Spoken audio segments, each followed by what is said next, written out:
ഇലഞ്ഞി ഗ്രാമപഞ്ചായത്തിൽ she cup menstrual കപ്പുകൾ വിതരണം ചെയ്തു. വിതരണോദ്ഘാടനം ഗ്രാമപഞ്ചായത്ത് പ്രസിഡന്റ് പ്രീതി അനിൽ നിർവഹിച്ചു. പഞ്ചായത്ത് ഒരുക്കിയ ഗുണഭോക്താക്കൾക്കായുള്ള ബോധവൽക്കരണ ക്ലാസിന് ഹിന്ദുസ്ഥാൻ ലാറ്റിക്സിലെ ഡോക്ടർ അർച്ചന നേതൃത്വം നൽകി.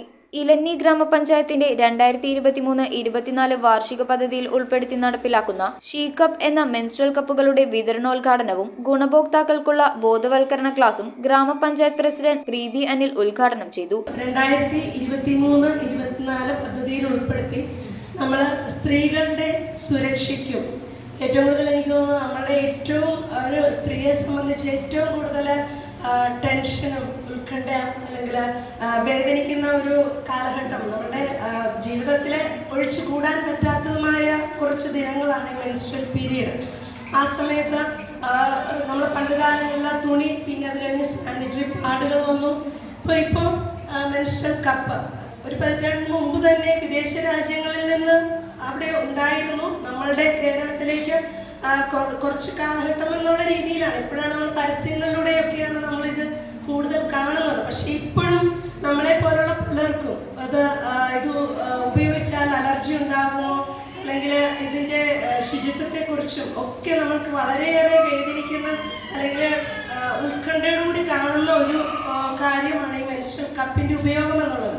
സാമൂഹിക ജീവിതത്തിന്റെ എല്ലാ തുറകളിലും ജോലി ചെയ്യുന്ന സ്ത്രീകളെ സംബന്ധിച്ചും ആരോഗ്യവും ശുചിത്വവും വളരെ പ്രധാനപ്പെട്ടതാണെന്നും പരമ്പരാഗത മാർഗങ്ങളിൽ നിന്നും മാറി ആധുനിക രീതികൾ സ്വീകരിക്കുന്നതിലൂടെ ആത്മവിശ്വാസമുയർത്തി മെച്ചപ്പെട്ട ജോലി സാഹചര്യങ്ങൾ സ്ത്രീകൾക്ക് സൃഷ്ടിക്കാനാവുമെന്നും ഉദ്ഘാടന പ്രസംഗത്തിൽ പ്രസിഡന്റ് ചൂണ്ടിക്കാട്ടി. ഇലഞ്ഞി ഫാമിലി ഹെൽത്ത് സെന്റർ ഹാളിൽ വൈസ് പ്രസിഡന്റ് MP ജോസഫിന്റെ അധ്യക്ഷതയിൽ ചേർന്ന യോഗത്തിൽ സ്ഥിരം സമിതി അധ്യക്ഷന്മാരായ Shirley Joy, Gini Jijoy, Maji Santhosh, George Champamala, Jayasree Sanal, Suresh Joseph, Sujitha Sadan, medical officer doctor Mohandas എന്നിവർ സംസാരിച്ചു. നമുക്കറിയാം, ഏത് പുതിയ സാങ്കേതിക വിദ്യ വന്നാലും അതിനോട് ഒരു മുഖം തിരിച്ചു നിൽക്കുന്ന ഒരു പ്രകൃതം നമ്മുടെ മലയാളികൾക്കുണ്ട്.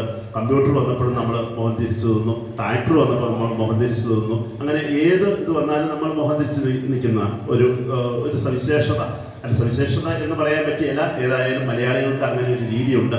അപ്പം ഇതും ഒരു പുതിയ തരത്തിലുള്ള ഒരു സാങ്കേതിക വിദ്യയുടെ അടിസ്ഥാനത്തിൽ പുതിയതായിട്ട് കണ്ടെത്തിയ ഒരു ഉപകരണമാണ്. അത് നിങ്ങൾക്ക് കൂടുതൽ കംഫർട്ടായിരിക്കും എന്ന് തന്നെയാണ് നമ്മൾ വിശ്വസിക്കുന്നത്. കാരണം ലോകത്തിലുള്ള എല്ലാ രാജ്യങ്ങളിലും ഇത് ഉപയോഗിക്കുന്നുണ്ട്. അത് നിങ്ങൾ ഉപയോഗിച്ച ശേഷം പ്രാസംഗിക പറഞ്ഞതുപോലെ അതിൻ്റെ ഗുണഗണങ്ങൾ നമ്മൾ മറ്റുള്ളവരോട് പറഞ്ഞു കൊടുത്തു കഴിഞ്ഞാൽ അത് അവർക്ക് ഗുണകരമായിട്ട് തീരും എന്നുള്ള കാര്യത്തിൽ സംശയമില്ല. അപ്പോൾ സ്ത്രീകളുടെ ആരോഗ്യം എന്ന് പറയുന്നത് തന്നെ നമ്മുടെ സമൂഹത്തിൻ്റെ ആരോഗ്യമാണ്. അവരുടെ ആ പ്രത്യേക ദിവസങ്ങളിൽ അവർക്ക് പരിപൂർണ പരിചരണം കൊടുക്കുക എന്നത് ഒരു വലിയ ദൗത്യം തന്നെയാണ്. പലരും ജോലിസ്ഥലത്ത് അല്ലെങ്കിൽ അകലെ യാത്രയിൽ, അതല്ല എങ്കിൽ മറ്റുള്ള കാര്യങ്ങളിൽ പോലും അവർക്ക് ഈ പറഞ്ഞ അവരുടെ പ്രത്യേക ദിവസങ്ങളിൽ അവർക്ക് സുരക്ഷിതത്വവും ആരോഗ്യവും ലഭിക്കുന്നില്ല എന്ന ഒരു വലിയ കാര്യമാണ്. അതിനു വേണ്ടിയിട്ടാണ് നമ്മുടെ ഗ്രാമപഞ്ചായത്ത് ഇന്ന് 2,25,000 രൂപ മുടക്കിലുള്ള ഈ പ്രോജക്റ്റ് ഏറ്റെടുത്ത് ഇന്നിവിടെ ഇംപ്ലിമെന്റ് ചെയ്തു. ഹിന്ദുസ്ഥാൻ ലാറ്റക്സിലെ ഡോക്ടർ അർച്ചന ബോധവൽക്കരണ ക്ലാസിന് നേതൃത്വം നൽകി. News bureau, Piravom. ഓം നമോ ഭഗവതേ വാസുദേവായ ധന്വന്തരയേ അമൃതകലശഹസ്തായ സർവാമയ വിനാശനായ ത്രൈലോക്യനാഥായ മഹാവിഷ്ണവേ നമഃ.